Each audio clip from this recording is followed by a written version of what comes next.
Hello guys, সবাই কেমন আছো? তো আজ আমাদের একটা গেস্ট আসবে, তো আমরা তার জন্য তো চলে এসেছে আমার দিদি, জিজু আর বোনজিরা। তো এই তো মনে হচ্ছে আমাকে চিনিই না, আমার সাথে কথাই বলছে না।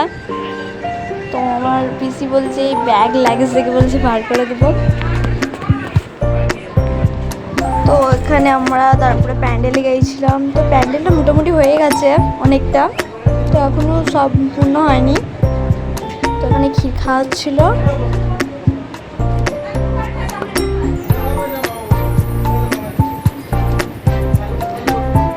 ভাই,